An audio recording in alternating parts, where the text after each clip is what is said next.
Bonjour, Monsieur Guenard. C'est ça, bonjour. Enchanté. Vengo en son de paz. He oído que tú eres un hombre de paz, pero que antes eras un hombre de guerra.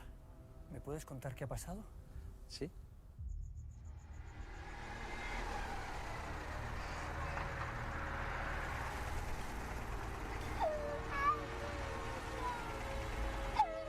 Puisque ma maman m'a abandonné sur l'abandon d'une route, attaché à un poteau.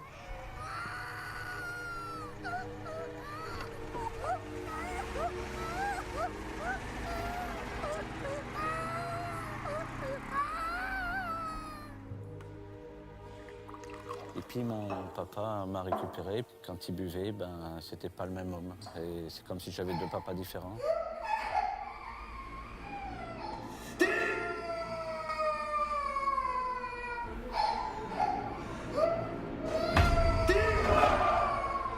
Il savait pas ce qu'il faisait et il me battait. Et un jour, il m'a battu plus que la normale.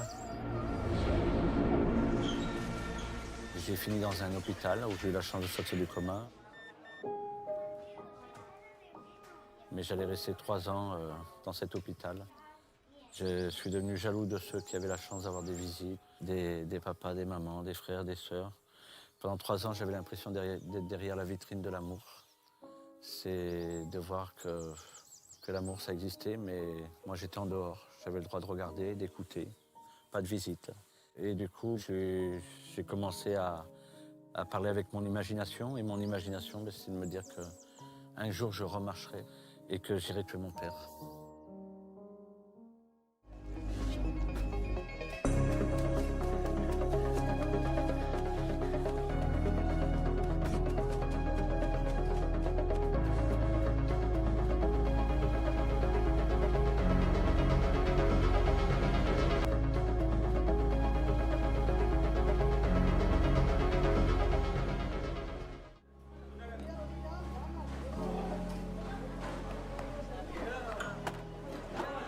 J'étais à l'orphelinat, de l'orphelinat je suis allé à la maison de redressement.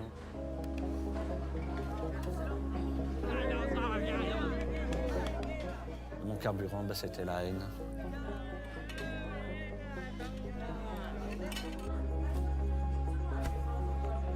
Je me suis évadé parce que j'avais toujours été enfermé.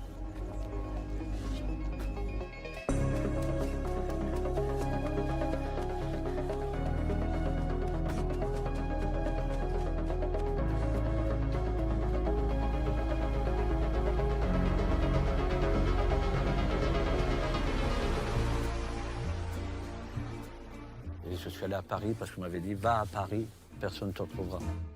Au petit café de minuit, on voit de très jolies filles.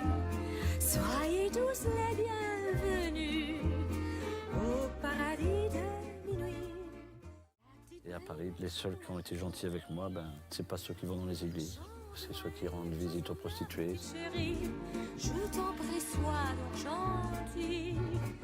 Vive la vie sans souci entre amis, au petit café de minuit.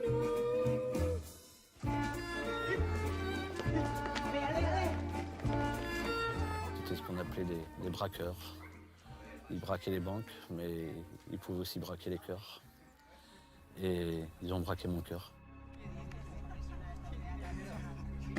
Pendant 3 ans, j'ai vécu la vie de la rue. Et la rue, elle nous apprend plein de choses. Dans la violence, quand tu gagnes, tu fais une bagarre et que tu mets l'autre KO. Tu mets anesthésie sur ton histoire sans savoir. Mais ça te procure une grande sensation. Tu découvres ce que c'est de voir, en étant debout, quelqu'un qui est à terre.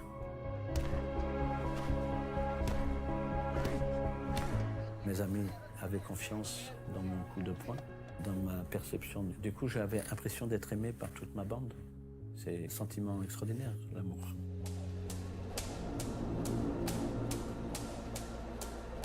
J'ai appris beaucoup de sports de combat, la lutte, le judo, la boxe. J'ai fait beaucoup de sports de combat, toujours pour être plus fort, pour tuer mon père.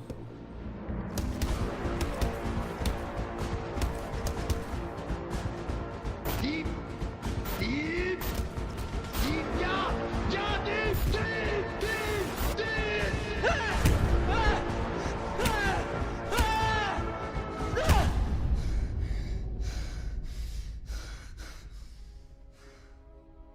pharmacie, c'est donner occupation à ta souffrance. Mais à un moment, l'anesthésie, elle ne marche plus. C'est tristesse. Il vient, alors tu fais semblant de sourire, mais tu as l'impression que ça ne marche plus. Et c'est là où tu as deux possibilités. Suicide ou alcool. C'est pour ça qu'il y a beaucoup de gens qui se droguent. Moi, j'ai eu plusieurs fois la tentation du suicide. Mais chaque fois, le Big Boss, il n'a pas voulu de moi. C'est le grand mystère. Aujourd'hui, je sais pourquoi il n'a pas voulu de moi.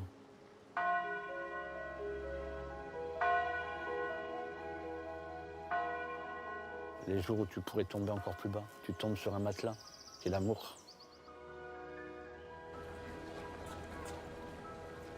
J'allais voler une banque. Et ce jour-là, j'ai entendu un papa embrasser son fils devant tout le monde à la gare. J'ai couru vers lui pour lui donner une claque, pour lui dire « Monsieur, tu es dans un lieu public, tiens-toi comme il faut ». Et au moment où j'allais donner une claque au monsieur, il a mis la main derrière la tête de son fils et il a regardé son fils très joliment. « Je suis fier de toi ». Alors moi, je suis resté là, comme imbécile, comme si j'avais rencontré mon premier dinosaure. Je ne savais pas qu'il y avait des hommes qui parlaient joli comme ça à leur enfant. Je me suis dit plus tard, quand je serai papa, un jour je dirai à mes enfants, je t'aime.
Et après, j'ai eu la chance de rencontrer un très bon prêtre.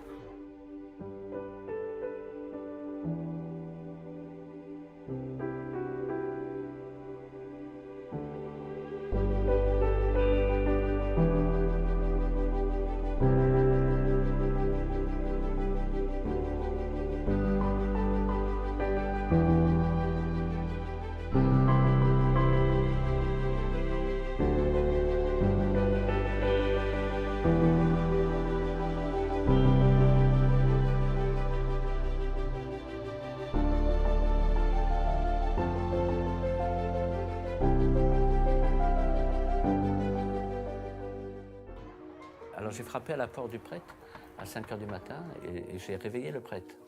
Et il m'a vu avec plein d'animaux. Et il m'a dit, tu veux que je les bénisse? J'ai dit, non, non, surtout pas. Et j'ai expliqué que j'avais volé les animaux pour faire une grande fête. Et je pensais qu'il allait me dire, tu es un mauvais garçon, tu ne changeras jamais, je ne veux plus te voir. Et lui, il m'a pris la main et il m'a dit, tu ne veux pas le pardon de Jésus? Et la première fois, je lui ai dit, mais c'est quoi ce truc-là? Et il m'a dit, ça peut faire du bien. Et je lui disais, c'est très grave. Et il m'a regardé, puis il a fait, ce n'est pas une voiture. Et si j'avais volé une voiture, il m'aurait dit, ce n'est pas un avion. Et il m'a donné le pardon de Jésus avec tout son cœur. C'est comme ça que j'ai découvert le pardon, pas avec ma tête. C'est mon cœur qui était blessé. J'ai découvert avec mon cœur.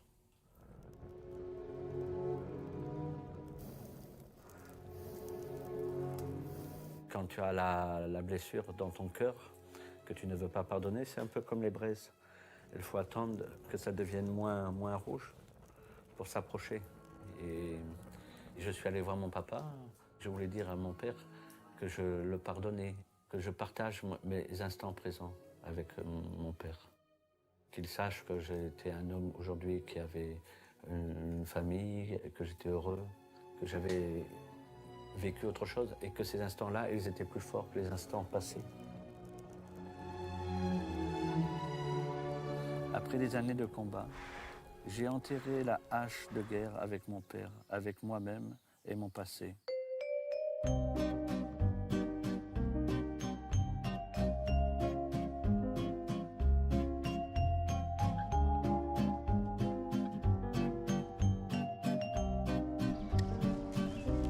Je t'aime au passé, je t'aime au présent, je t'aime au futur, je t'aime à tous les temps.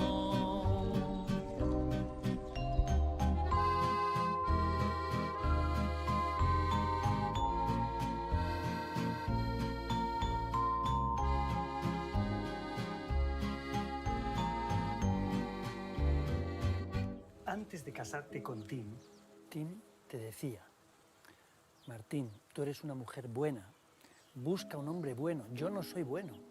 Y tú decías, no, tú. ¿Es así? Oui, il m'a dit ça aussi. Mais moi, ce qu'il estimait pas bon, c'était sa violence quand il était chef de bande, c'était le fait que tous les soirs, il vivait l'amour avec une femme différente. Mais moi, je lui ai dit, pour moi, aujourd'hui, tu es vierge. Le passé, pour moi, n'avait pas d'importance. Et il n'a pas d'importance. Ce que j'ai aimé, c'est son cœur sans limite, sans frontières. Mais je ne savais pas qu'il avait besoin d'être aimé sans fond. Son cœur n'a pas de fond, car un cœur qui n'a pas été aimé par sa maman et son papa, un cœur d'enfant, il est comme une passoire avec des trous.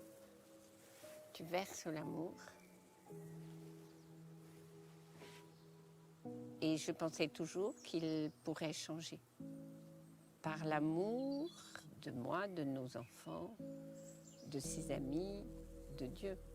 Et effectivement, mais c'est très long.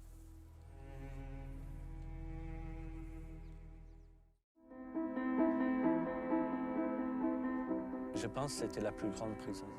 C'était d'entendre les gens qui disent tel père, tel fils, famille d'alcooliques, c'est dans les gènes. Enfant battu, plus tard il battra ses enfants. Famille séparée, plus tard il fera la même chose. Et quand tu entends ces choses-là, et c'est une prison épouvantable, la peur.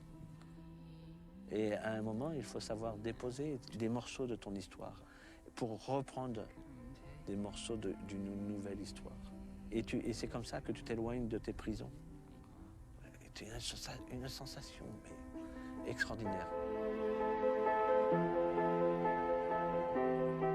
Le pardon est l'acte le plus difficile à poser, le plus digne de l'homme, mon plus beau combat.